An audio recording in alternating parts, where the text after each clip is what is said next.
in our studios as well. We'll be having situation room in Osun State. Don't forget that. All the bits and pieces of the election coming up on the 22nd of September. I mean the governorship election. So let's continue to talk about matters around the election in Osun State on the program Talking Points on Splash FM in the city of Ibadan. Michael Olatunbosun is the name, returning gleefully to the microphone today. All right, so I have in the house, very quickly, let me bring my guest to the microphone. I have in the house Dr. Janet Ogundipe Fashakin. She is a lawyer, a barrister, for that matter, and a politician. She is an aspirant for the House of Representatives slot for Ijesha South Federal Constituency under PDP in Osun State. Barrister, welcome to Talking Points, madam. Thank you very much. Okay, so let's start from here. You are a U.S. attorney. Yes, I am. You practice law in the United States of America. Yes, I do. And you aspire to hold a political office in Nigeria. Definitely. Why?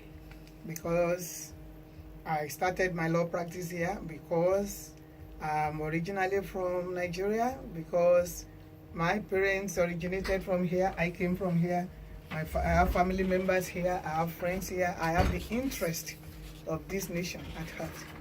Interest of the nation at heart. So, which is why you are throwing yourself up to serve in Nigeria. Yes.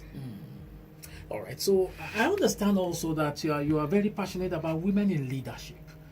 Could that be one of the things that are spurring you to, delve into the political scene in Nigeria? Yeah, it's one of the many things that encourages me or motivates me to want to come.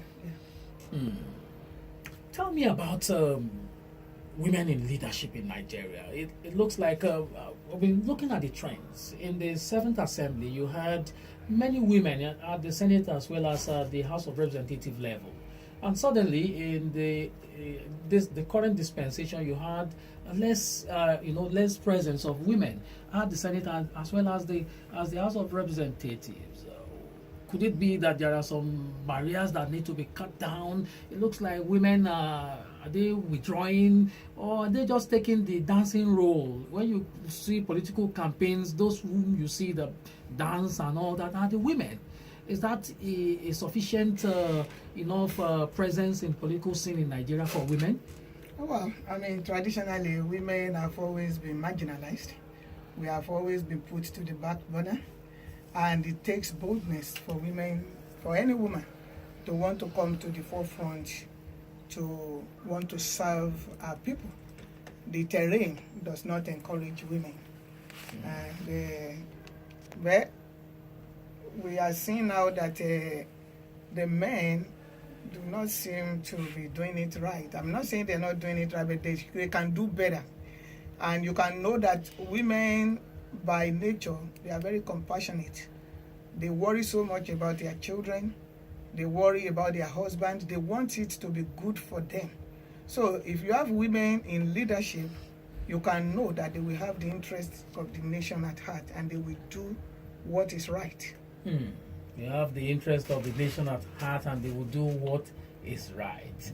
Okay, but you are in the PDP, the People's Democratic Party. Yes. Tell me your trajectory. Tell me your journey into party politics. Well, I mean, I would say I was born into a political family. My father was a First Republic politician, so we have had our own slot in politics. But I would say I did not come into active partisan politics for so long because we were just watching how it would go. And instead of doing that, we were just doing things on the side to help the downtrodden, to help the people. But my journey to the active or the partisan politics in Nigeria emanated from compassion for the needy. Because I saw poverty face on. I saw it in Nigeria. And I know Nigeria is not a poor country as people may want to believe. We are a country that has oil and we sell oil on a daily basis. We have this money. But the thing is, where is it going? Our children are suffering, they're graduating from school with no job. The parents are working, they're not getting salary. Those who have worked all their lives, the pensioners, they're not getting salaries. What is going on? We need to calm down and participate in what is going on so that we can get to the bottom of how we can reverse the trend of things in Nigeria. You said you have compassion for the needy. Was that why you made the statement? This statement, you say Nigeria is a nation of two categories of people. I was wondering, compassion for the needy. Tell me, I'd like you to break it down to the basics. You said that I made a statement that Nigeria Yes, is a nation of two categories of people. Did I people. just say that now, or did you read that? No, I read that from somewhere. Yeah, okay, all right. I just want to be clear. Oh, definitely. I mean, Nigeria has become a nation of two groups of people, the haves and the have-nots. We have, by and large, removed the middle class. Growing up, we have the middle class, and the majority belongs to the middle class. And the middle class fared well, that you did not even need to longer throat to be in the top hierarchy of the really wealthy one, because you are doing well. And you have the poor people that will aspire to be in the middle, be part of the middle class. But there is no middle class now. It's either you have or you don't have. And you have a lot of beggars.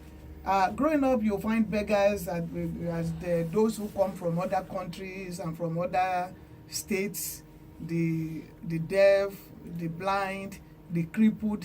But now you have able-bodied people who are really beggars. I mean, we parked outside there today. We have had to be approached by a well-dressed person, I mean, moderately well-dressed, because there was no money in the house. He had to come to us and beg for money. So a lot of beggars now in Nigeria. That's not the right thing to do for a country. We should be progressing and not retrogressing. When you have a country where they are 10 years ago is better than their presence, then something is wrong. We are supposed to be running forward and not to be running backwards. Nigeria seems to be running backwards, which means we are far from reaching the goal. You say we are far from reaching the goal. Okay, still talking points on Splash FM in the city of Ibadan. I am speaking with Dr. Barrister Janet Ogundipe Fashakin. She is a politician and aspirant for the Ijesha South Federal Constituency under the CDP in Osun State. And